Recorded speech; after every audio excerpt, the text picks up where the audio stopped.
Welcome Bangalore to Salem. Karthigai மாதம் அமாவாசை ஒரு சிறப்பு நன்னாளுன்னு சொல்லுவாங்க. நிறைய பேர் கோயிலுக்கு போய் சாமி கும்பிடுவாங்க. வீட்லேயும் சமைச்சு சாமிக்கு படைப்பாங்க. சில பேர் முன்னோர்களுக்கு செய்வாங்க. அதுபோல் நான் முன்னோர்களுக்கு படைச்சி சாமி கும்பிட்டேன்.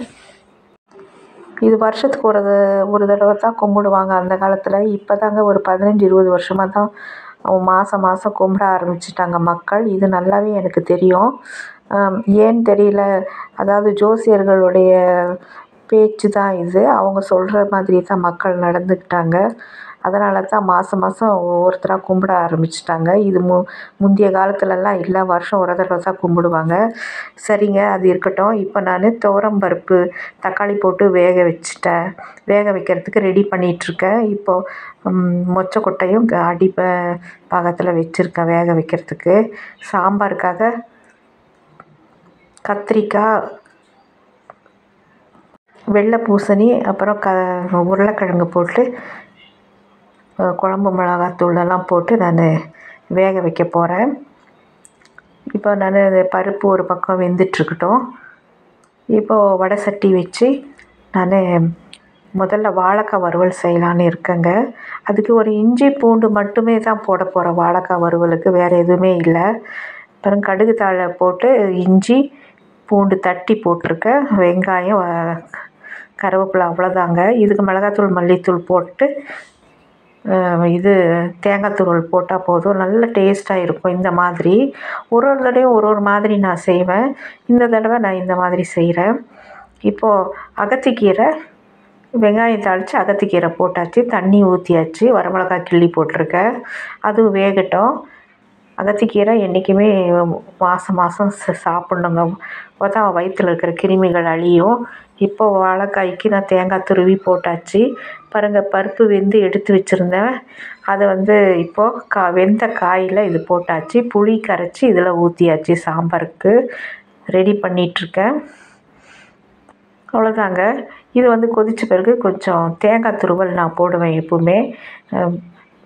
இதுக்கு மொச்சக்கொட்டை, வேக வச்ச மொச்சக்கொட்டை கொஞ்சம் போட்டாச்சு. எப்போவுமே இந்த மாதிரி சாமி கும்பிட்றவங்க கிராமத்தில் தான் நிறைய இந்த மாதிரி செய்வாங்க. சாம்பார்லேயே கொஞ்சம் மொச்சக்கொட்டை போட்டுடுவாங்க. அது எப்பவுமே அந்த மாதிரி செய்வாங்க. கல்யாணத்தில் கூட அப்படி தான் போடுவாங்க. தேங்காய் துருவி போட்டால் ரொம்ப நல்லதுங்க. சாம்பார் நல்லதும் தான், டேஸ்ட்டாகவும் இருக்கும். கீரைக்கும் நான் தேங்காய் துருவல் போட்டாச்சு. அதுவும் நல்லா வெந்துருச்சு. இப்போ வாழைக்காய் வறுவலுக்கும் போட்டு அது ஒரு பக்கம் இறக்கி வச்சுட்டேங்க. இப்போது தாளிப்பு கொடுத்து சாம்பாருக்கு அதுவும் ஒரு பக்கம் இறக்கி வச்சுட்டேன். அவ்வளோதாங்க. இப்போது நான் பரங்கிக்காய் பொரியல் செய்ய போகிறேன். பரங்கிக்காய் நல்லா பச்சை மிளகாய் நல்லா போட்டு, மிளகாத்தூள் கொஞ்சம் தூக்கலாக போட்டு, வெல்லம் கொஞ்சம் போட்டு நம்ம செஞ்சோம்னா அவ்வளோ நல்லா இருக்குங்க. எப்பவுமே அமாவாசை அன்னைக்கு இது இல்லாமல் இதே கிடையாது. இதுவும் அகத்திக்கீரையும் முக்கிய பங்கு. இதெல்லாம் செய்யணுங்க. அப்போ தான் நம்ம உடலுக்கும் நல்லது. சாமி கும்பிட்றவங்க இந்த மாதிரி செய்வாங்க. இது 2 இல்லாமல் செய்யவே மாட்டாங்க எதுவுமே. இப்போது இதுக்கு கொஞ்சம் வேக வச்ச மொச்சக்கொட்டையும் சேர்த்திட்டேன். இதை மொச்சக்கொட்டையும் பரங்கிக்காயும் ஒரு பெஸ்ட்டு காம்பினேஷன். கிராமத்துலலாம் இது 2 போட்டு செய்வாங்க. பச்சை மொச்சக்காய் கிடைக்கும்போது இதை போட்டு செய்வாங்க. அவ்வளவு நல்லா இருக்குங்க. சாப்பிட்டுக்கிட்டே இருக்கலாம், அப்படி இருக்கும் டேஸ்ட்டு. பிறகு நான் காலிஃப்ளவரை சுடு தண்ணியில் உப்பு போட்டு ஊற வச்சுட்டு, பிறகு அதுக்கு கார்ன்ஃப்ளவர், ஒயிட் கார்ன்ஃப்ளவரோ, சிக்கன் மசாலா, அப்புறம் மிளகாத்தூள், உப்பு, அவ்வளோதாங்க. இஞ்சி பூண்டு தட்டி போட்டேன். அது மட்டும் போட்டு பெசரி வச்சுருக்கேன். ஒரு பக்கம் இருக்கட்டும். இப்போ ஒரு சுடு தண்ணியில் நான் சேமியா கொதிச்சுக்கிற தண்ணியில் போட்டாச்சு. அது நல்லா இப்போ வெந்துட்டுருக்கட்டும். இப்போ நான் நெய் போட்டு முந்திரி திராட்சையை வறுத்துக்க போகிறேங்க. அதுக்குள்ளே சேமியாவும் வெந்துருச்சு.